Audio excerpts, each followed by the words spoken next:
एक सैमी नाम की टर्टल को भी देख पाते हैं, जो कि आज बहुत ज्यादा खुश था क्योंकि वो ग्रैंडफादर बनने वाला था। और वो हमें अपनी कहानी अपनी जुबानी सुनाने लगता है और वो कहता है कि आज से लगभग 50 साल पहले मेरा भी जन्म यहीं पे हुआ था और उस टाइम पे ये जगह सूखा रेगिस्तान हुआ करता था। और जिस टाइम उसका जन्म हुआ था तो उसके साथ वाले सारे टर्टल अपने अंडे में से बाहर निकल के पानी में जाने लगते हैं, लेकिन ये गड्ढे से निकल ही नहीं पा रहा था, जिसके कारण ये बहुत ज्यादा दुखी हो जाता है। लेकिन तभी अचानक से वहाँ पे एक सीगाल आती है और वो उसे अपनी चोंच में फंसा के वहाँ से ले जाने लगती है। लेकिन सैमी अपनी जान बचाने के लिए किसी तरीके से खुद को उससे छुड़ा लेता है, जिसके बाद वो नीचे गिर जाता है और नीचे उसे सैली नाम की एक सी टर्टल मिलती है और सैली सैमी को अपने साथ पानी में चलने के लिए बोलती है। लेकिन उस टाइम पे सैमी इतना ज्यादा थका हुआ था कि वो हिल भी नहीं पा रहा था, जिसके बाद सैली बाकी टर्टल के साथ पानी में चली जाती है। रात में सैमी को अचानक से एक बुरा सपना आता है, जिसकी वजह से उसकी आंख खुल जाती है और रात में खुद को उस बीच पे अकेला पाके सैमी बहुत ज्यादा दुखी होता है।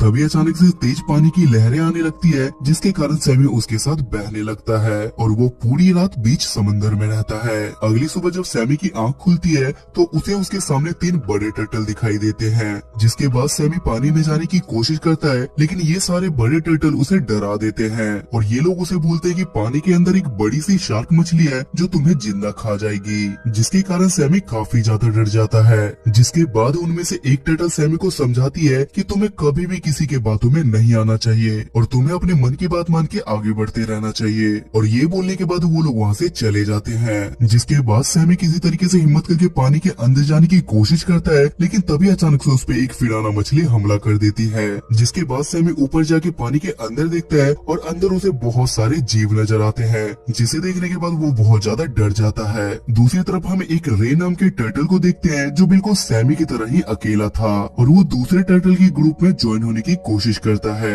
लेकिन वो टर्टल उसे वहाँ से भगा देते हैं। उसके बाद थोड़ी ही दूर में रे को सैमी मिलता है और उसके बाद ये दोनों एक दूसरे को अपनी पहचान बताते हैं। जिसके बाद इन दोनों को पता चलता है कि इन दोनों का जन्म एक ही दिन और एक ही बीच पर हुआ था और इस वजह से ये दोनों एक दूसरे को अपना भाई मानने लगते हैं। इसके बाद ये दोनों साथ में काफी ज्यादा एंजॉय करते हैं और ये दोनों मिलकर पानी के अंदर भी जाते हैं और ऐसे ही मस्ती करते हुए ये लोग आपस में काफी समय बिता देते हैं। अब ये दोनों काफी ज्यादा बड़े हो चुके थे, इसलिए सैमी रे से बोलता है कि अब हम काफी ज्यादा बड़े हो गए हैं और अब हमें अपनी अपनी पार्टनर ढूंढ लेनी चाहिए। जिसमें रे सैमी से पूछता है कि तुम्हें किस टाइप की पार्टनर पसंद है, जिसपे सैमी उसे सैली के बारे में बताता है जिससे वो बचपन से प्यार करता था और सैमी उसे ये भी बताता है कि एक बार सैली ने मेरी जान भी बचाई थी। जिसपे रे उससे बोलता है कि ये ओशन काफी छोटा है और एक दिन तुम्हें तुम्हारा सच्चा प्यार जरूर मिलेगा। उसके बाद एक दिन रे सैमी को अपने ऑक्टोपस दोस्त के पास लेके जाता है और वहाँ ये तीनों साथ में काफी ज्यादा मस्ती करते हैं, लेकिन तभी समुद्र में वेस्ट ऑयल मिलना शुरू हो जाता है जो कि समुद्र और समुद्री जीव के लिए काफी ज्यादा हानिकारक था।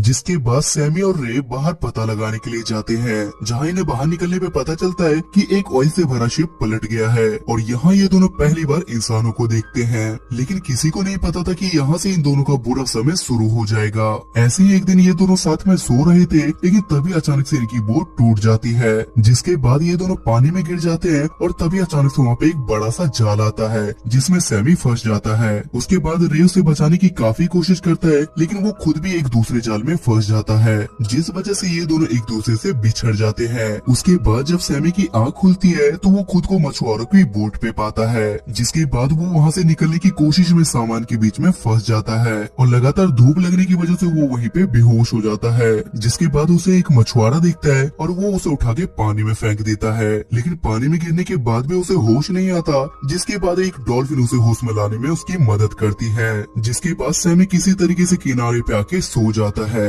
लेकिन तभी अचानक से वहाँ पे 2 कपल आते हैं और वो सैमी को उठा के अपने साथ अपने घर ले जाते हैं। उसके बाद जब अगली सुबह सैमी की आंख खुलती है तो वो अपने सामने एक छोटी बच्ची और एक फ्लफी नाम की बिल्ली को देखता है और वो लोग सैमी को खाना भी देते हैं, लेकिन ये देखने के बाद फ्लफी को काफी ज्यादा गुस्सा आने लगता है। जिसके बाद फ्लफी सैमी को डराते हुए बोलती है कि तुम्हें इंसानों पे भरोसा नहीं करना चाहिए क्योंकि किसी भी टाइम वो तुम्हें अपने मुंह का निवाला बना सकते हैं। उसके बाद रात में हम उस छोटी बच्ची को देखते हैं जिसकी मॉम उसे कहानियां सुना रही थी। जिसके बाद फ्लफी एक बार फिर से सैमी के पास जाके उससे पूछती है कि तुम्हारा यहाँ से भागने का क्या प्लान है, लेकिन सैमी उसे कोई जवाब नहीं देता। जिसके बाद फ्लफी उसे बताती है कि मैं भी तुम्हारी तरह एक ओशन से आई हूँ, जिसे सुनने के बाद सैमी काफी ज्यादा खुश हो जाता है क्योंकि उसे पता चलता है कि दुनिया में और भी बहुत सारे ओशन हैं। उसके बाद अगले दिन सैमी एक वेरा नाम की टर्टल से मिलता है जो सैमी से काफी ज्यादा बड़ी थी और वो सैमी को समझाती कि हमें यहाँ पे एक बिजनेस प्रोडक्ट की तरह रखा जाता है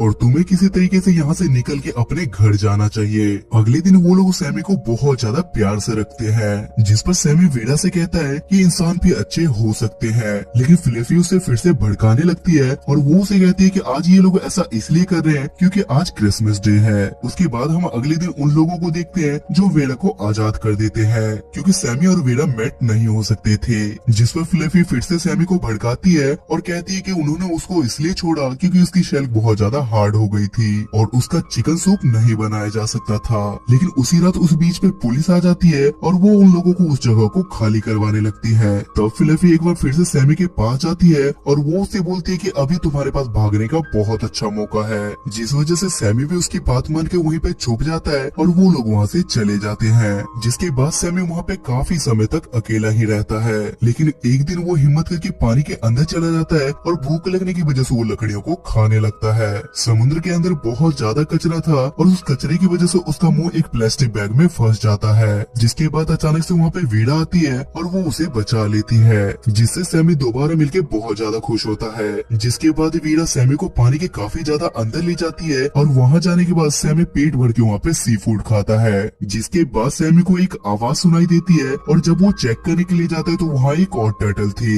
जिसके पीछे शार्क लगा हुआ था। जिसके बाद सैमी उस टर्टल की मदद करता है और वो दोनों शार्क से बचने के लिए एक होल में जाके छुप जाते हैं। जिसके बाद पीछे से वेरा आ जाती है और वो किसी तरीके से उस शार्क को वहाँ से भगा देती है और उसके बाद सैमी को उस टर्टल से बात करने के बाद पता चलता है कि वो सैली है जिसे सैमी बरसों से ढूंढ रहा था। जिसे देखने के बाद वो दोनों काफी ज्यादा खुश हो जाते हैं और तब वेरा भी वहाँ से चली जाती है और उसके बाद ये दोनों साथ में काफी ज्यादा टाइम स्पेंड करने लगते हैं। जिसे देखने के बाद सैमी को लगता है कि भले ही लाइफ में कितनी भी प्रॉब्लम क्यों ना हो लेकिन एक दिन सब कुछ ठीक हो जाता है। जिसके बाद सैमी सैली को बताता है कि मैं पूरी दुनिया घूमना चाहता हूँ और वो इसके बारे में सैली से भी पूछता है, लेकिन सैली भी उसके साथ चलने के लिए तैयार हो जाती है। लेकिन इससे पहले उन दोनों को एक सीक्रेट पैसेज ढूंढना होगा, जिसके लिए ये दोनों साथ में निकल जाते हैं। जिसके बाद ये दोनों मिलकर एक बोट वाली जगह पे पहुंचते हैं और वहाँ इन्हें बहुत सारे क्रिएचर्स मिलते हैं। वहाँ इन दोनों को मगरमच्छ भी मिलता है, लेकिन फिराना मछली इन दोनों को चारों तरफ से घेर लेती है।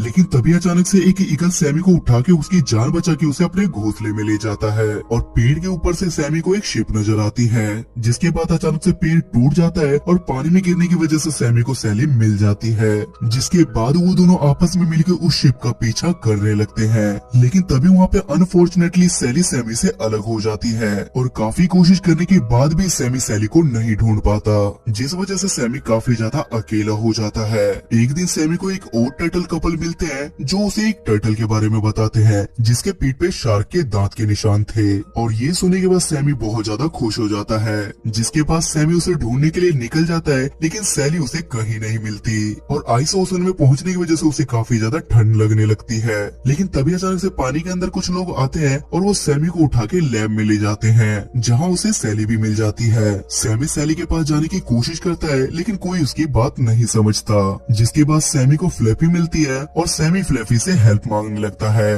तब वहाँ पे फ्लफी की लेडी ओनर आ जाती है और वो सैमी को देखते के साथ उसे पहचान लेती है। इधर हम देख पाते हैं कि सैली को भी कुछ लोग पानी में छोड़ देते हैं, जिस वजह से सैमी भी पानी में जाना चाहता था और उसकी पानी में जाने की एक्साइटमेंट देख के वो लेडी सैमी को भी पानी में छोड़ देती है। पानी के अंदर जाने के बाद सैमी को दो और टर्टल मिलते हैं और वो एक तीसरे टर्टल को ट्रैप में से निकालने के लिए उसकी मदद मांगते हैं और उसके बाद जब सैमी उस फंसे हुए टर्टल को देखता है तो वो दोनों एक दूसरे को देख के काफी ज्यादा खुश हो जाते हैं क्योंकि वो सैमी का पुराना दोस्त रे था। जिसके बाद ये तीनों किसी तरीके से रे को बाहर निकाल लेते हैं। जिसके बाद रे सैमी को अपने साथ ले जाके रीता नाम की एक टर्टल से मिलवाता है जो कि उसकी पार्टनर थी, जहाँ सैमी रीता को सैली के बारे में बताता है। तब रीता सैमी को बताती है कि थोड़ी देर पहले मैंने सैली को यहीं पर देखा था और अब वो यहीं रहती है। लेकिन जब सैमी सैली को देखने के लिए जाता है तो वो एक दूसरे टर्टल के साथ थी, जिससे सैमी को लगता है कि ये उसका नया पार्टनर है और वो उसे मिले बिना ही रीता और रे के पास चला आता है और सैमी ने वहाँ पे जो कुछ भी देखा था